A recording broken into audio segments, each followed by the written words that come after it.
Let's do it. I never thought the day would come when I'd be fitting 42-inch tires on my 80 series landcruiser, but the day has come. We've found the right deal on Marketplace, and we've actually already fitted a couple of them on the truck here. Let me show you what we got. The garage is an absolute mess right now because we've been going through a lot of cutting and trimming and fitting, but we've gotten the front and rear driver's side tires on. Now these are 42-inch by 14.5 17 Goodyear Wrangler MTRs. They're actually not that heavy. You'd think they would be, being so 42, but I'm pretty sure my Nitto mud grapplers that were 40s were actually heavier, and they were on steel wheels. These are on Raceline Beadlocks in a -38 offset, and it gives the perfect amount of offset from the wheel mounting surface, and we've cut into our fenders, as you can see. So what I've done is I've established some pie cuts after cutting the fender back, and I'm still trying to figure out how I'm going to seal this area up, because we've got a fuel pump relay, which obviously is no longer functioning, and then we've got some major wiring here going into this fuse panel. So we do need to make sure that we seal that so we don't get salt. I don't know if they actually salt the roads here in northern Idaho, water, mud, etc. We can always wash it out, but we want to make sure we do that right. Next thing up is making sure that we have full operation of our steering, and we're going to get really close to our intercooler piping because these things are so wide. So this area I'm going to probably take an inch off and then fold this back, but I'm still going to have to get some sheet metal in order to seal up the pie cuts, because when you bend them up you have that triangulation, so it's not going to weld perfectly, or we're gonna have to fill in those areas where we pie cut. So I know after making these brand new sliders I had to already cut into them, so we've already got some Barnes four-wheel drive end caps we're gonna re-weld on. Also, we finally upgraded from the flux core into a MIG machine. So this is a titanium MIG, and I've got a bottle of 75% argon, 25% CO2, and this thing has been working wonders for doing the sheet metal. So let's take a look at the rear. This has taken many days and it's still not complete. I ended up welding the fender flare holes, priming, painting, and clear coating. I'm definitely not happy with the paint because I basically just did a real quick newspaper painter's tape job, but at least they're sealed for now. So I'll redo that in the future, but I'm not too worried about it now. What I've done is I've cut that outer lip underneath the fender flare, and then I've re-welded all of the pie cuts I made on this side, getting the absolute maximum clearance possible. So closest clearances are this area here and this area here. I'm going to limit my bump stops because I've got about 5.5 inches till I hit the fender. So I'm gonna have to make some custom bump stops in order to make that work. Again, we're gonna have to reseal that slider end once those end caps from Barnes four-wheel drive come in, but I'm really happy with the way I was able to reseal this tub. And it's just amazing how much room you have when you extend these a little bit, do some cutting, and the cab is completely sealed now. So again, not happy with the paint job. I've learned a lot from doing this side, and I want to take you guys with me and show you my, if you want to call it, creative process for the other side, but we're real close to being able to drive this thing. So we need to focus on the passenger side now. Also, I didn't film it, but I've rebuilt the knuckle on the driver's side. As you remember, it was leaking. So that is fully sealed now. We've got moly grease in there. It's a super dirty job. Wasn't fun to do. Tons of paper towels and grease everywhere, but that side is sealed now. We need to check our breather tube for our axle and make sure that it's not clogged. That could have been actually what was pushing all the gear oil out of the axle, but at least that is sealed now, because something that we need to think about now that we have these 42s is that we're not going to be able to get it out of the garage unless we air these down. Now, one of the cool things about these is that previous owner had these quick deflators installed so that I can just deflate real quick and get them out of the garage. So we've got about 3 inches too much in order to get out of the garage. So we'll have to be deflated in order to get it on the street. Also, the transfer case is leaking again, so I think I might have damaged the seal that rides on the adapter plate, so it's gonna have to be dropped. But the nice thing is we have enough room now to where we can drop it and put it back in on the transmission jack very easily because of the extra clearance from the 42s. So that's enough jabbing. Let's get the passenger wheel off and start cutting into the fender. Before we start cutting into our outer fender here, we're going to remove the 10mm bolts that secure the inner fender liner to the outer fender. Next, we've taken some painter's tape and made a rough outline compared to the other side of where we need to cut in order to clear the 42s. So now let's take the angle grinder and cut this section out.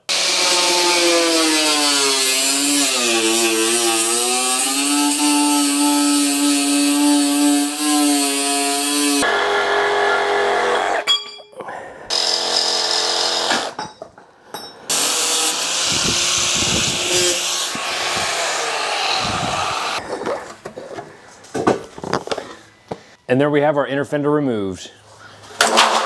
So looking up into this fender here, we realize that we've got a fair bit of electricals here. I'm not sure if that's a wiper motor or the antenna. I think it's the antenna. And obviously our air intake. So these are things we need to think about when we're attempting to reseal this. We're gonna go ahead and take the wheel off and get our pie cuts going so we can bend back this inner sheet metal and try and mate it up with the outer fender.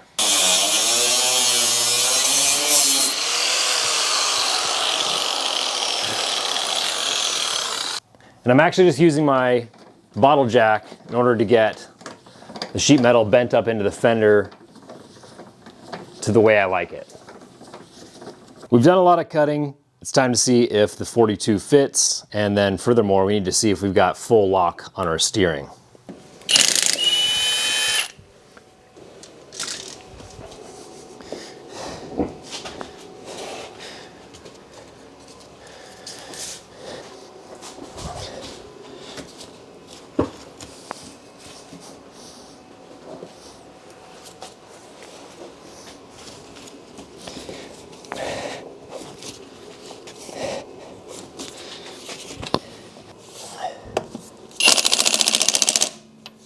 All right, so passenger side is mounted up and we have plenty of clearance. This area here on the other side I'm going to need to cut so that when we turn right, the wheel doesn't hit that inner fender. We're also going to need to get partially welded up here, figuring out some way to seal from the intake and all that. But I think we're going to have plenty of room in order to steer, and for when we articulate the axles, might have to look at the bump stops, but pretty happy with it. Next, we've got this rear wheel well area, and it's a little bit more tricky than the fronts. There's a little bit more involvement with the pie cuts, making sure that everything lines up, because we're going to be re-welding this and it needs to line up perfectly. So I've cut the sliders back again, unfortunately, so I'm going to have to seal those up again. I have some Barnes end caps for those, so that'll get sealed and probably re-gusseted for strength there. But I've taken some painter's tape and just kind of marked where I want to cut, going as close to the door sill as possible, but not cutting in. And I'm just going to make a radius cut on the outer fender here. And then we'll need to make pie cuts on the inside so that we can fold that material back into the body, and then we'll spot weld those, and I'll show you how I do that with the MIG welder in a few minutes here.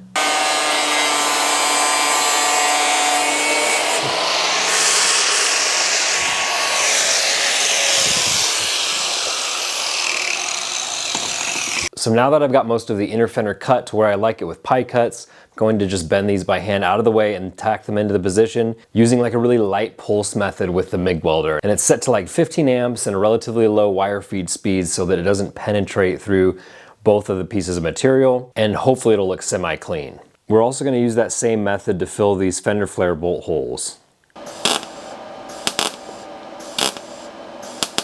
All right, so all the welds are filled and we painted.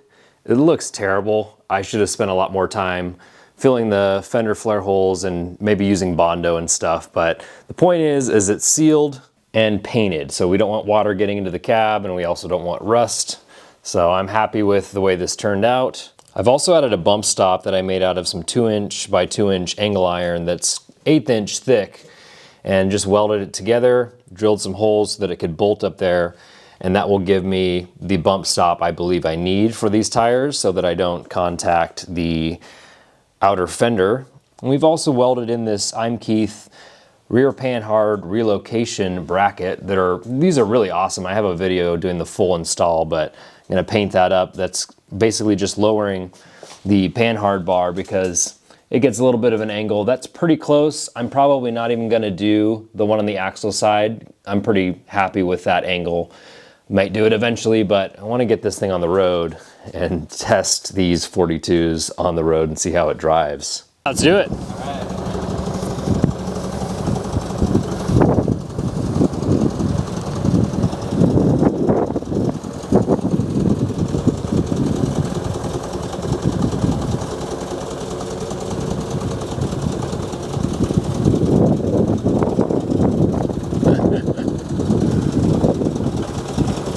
That's probably good.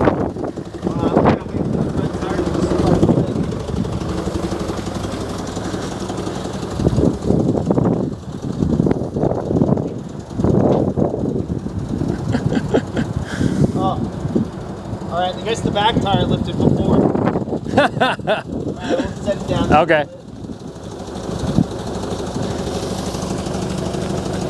Right there. Okay, yeah.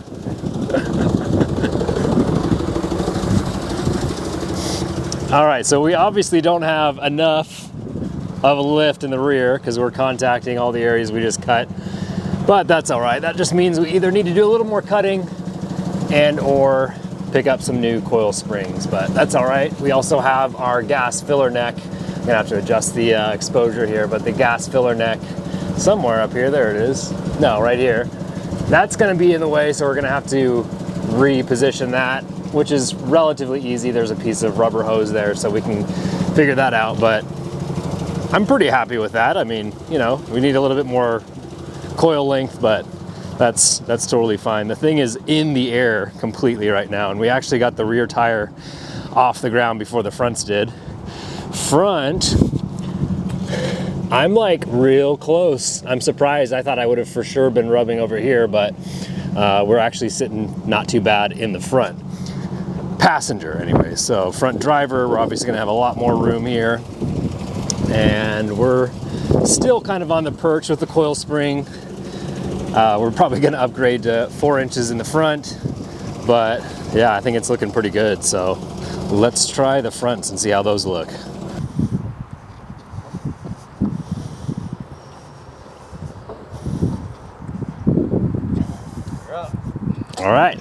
All right, ready to rock, let's do it. I'll try the fronts now.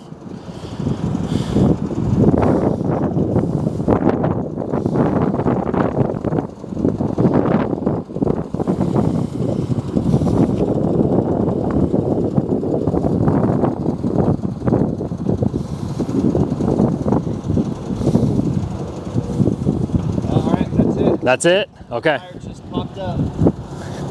Which one? Rear tire. Oh, rear tire's popping, okay.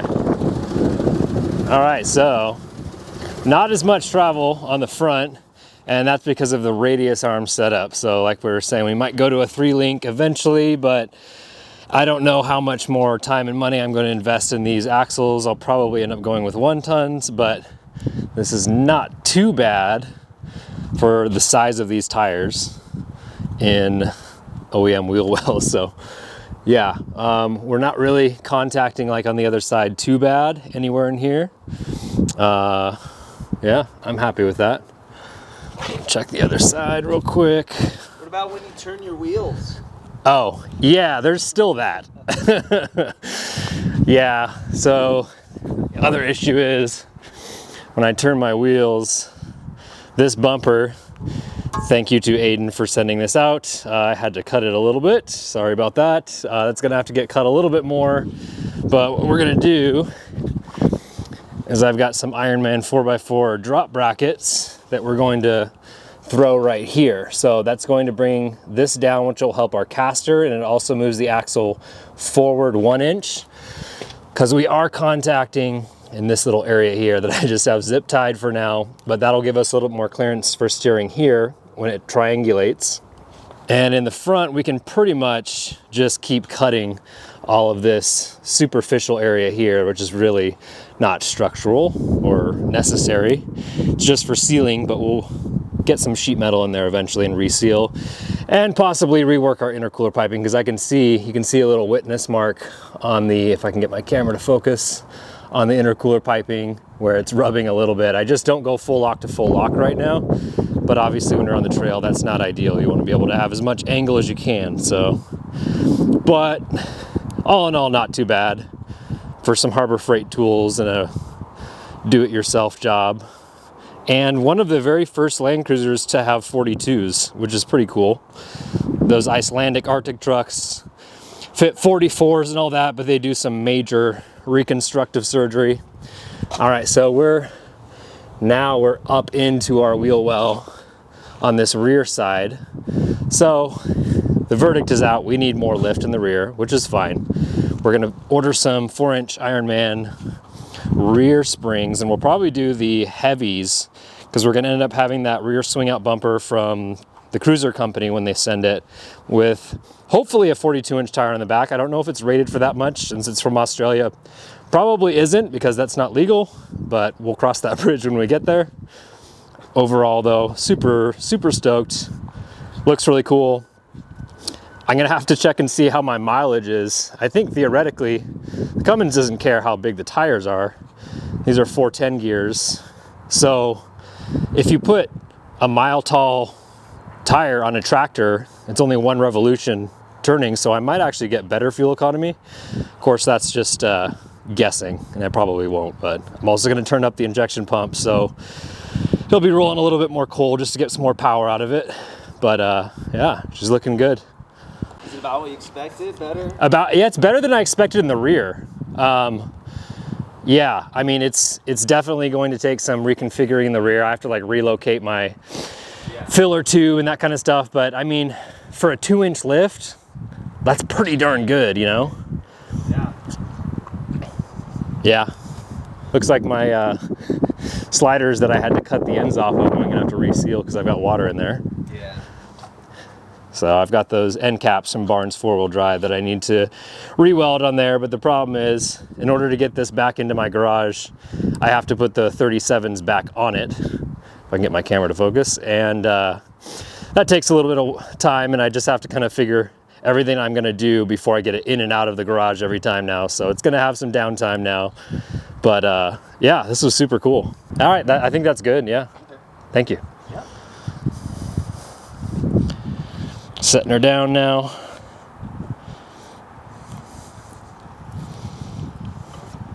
All right guys, well that's gonna do it for this video. We're pretty much finished with this initial build, or this initial fitting these 42-inch tires. I am beyond stoked. This thing looks like a monster truck. It's gonna be so sick on trails. We're gonna be able to go over huge rocks. We've got armor now. We're still waiting on that rear bumper from Cruiser Company, but I'm not even worried about that. I'm gonna take it out in the next few weeks. Still a lot of rigmarole. We gotta figure out drop boxes and caster and all that good stuff, but I am beyond stoked. I mean, just look at this thing. It's an absolute beast. If you have any questions, leave them in the comments below. If we can get to 10,000 subscribers, I'm gonna do 1-ton axle swap on this thing, and I don't even know what I'm gonna do with the other axles. I'm probably just sell them, but yeah, I'm super stoked. Thank you all for watching. We'll see you in the next one.